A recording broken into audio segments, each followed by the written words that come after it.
So because I'm switching platforms, I might as well reintroduce myself. My name is Vanessa Keating. This is my dog, Bryce. This is my other dog, Paco. This is our house behind us, and 2 years ago, me and Bryce became the first ones to ever solo hike the Colorado River Basin from source to sea. And in August, we are doing it again, and this time I'm bringing this one. So I hiked to raise awareness for the southwestern water crisis. I have dedicated my entire life to raising awareness for this river. If you guys didn't know, the Colorado actually provides the entire country with 90% of its winter fruits and vegetables, and it is considered the most endangered river. It stops about 70 miles shy of the Sea of Cortez, if you could imagine New Orleans being a desert.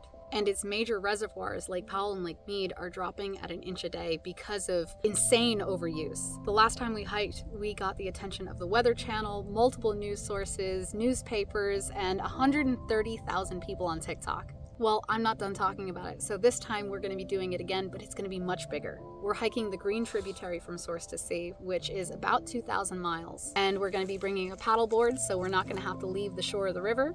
And this guy is going to be a challenge as well. So let me show you my gear.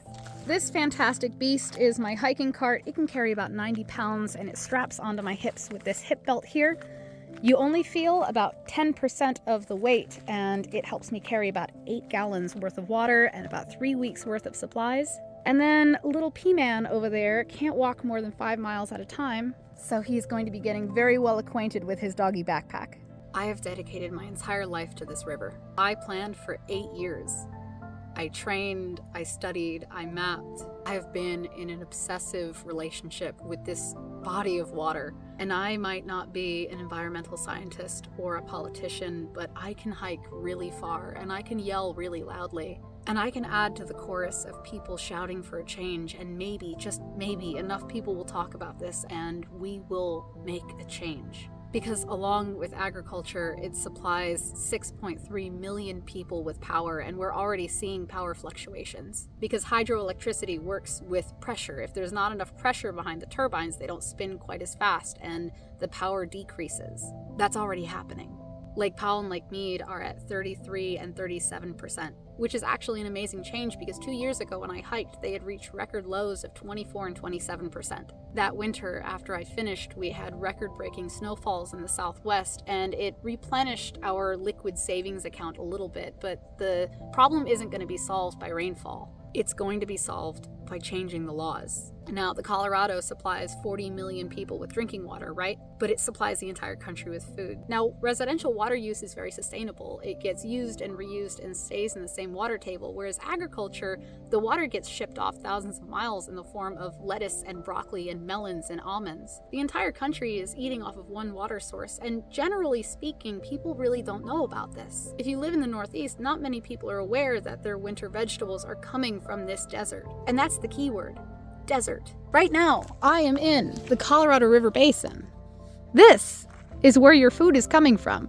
I am less than 100 miles away from major farmland. Make that make sense. So, I'm yelling about it. I always yell about it. I think about this fucking river 24/7. And if I were to tell you that I wasn't nervous, I'd be lying.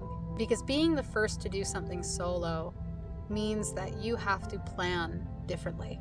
Plenty of people have trekked the river. A lot of people have kayaked it. There have been some people that walked it, but nobody's done it by themselves.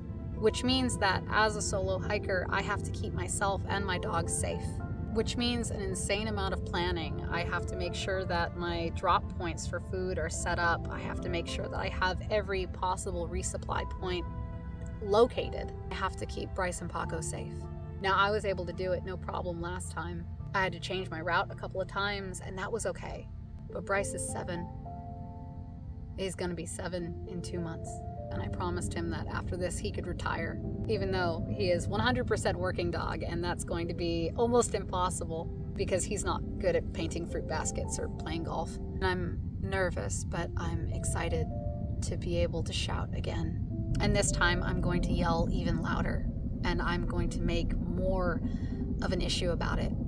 And I'm so excited to share that with you guys. Okay, love you, bye.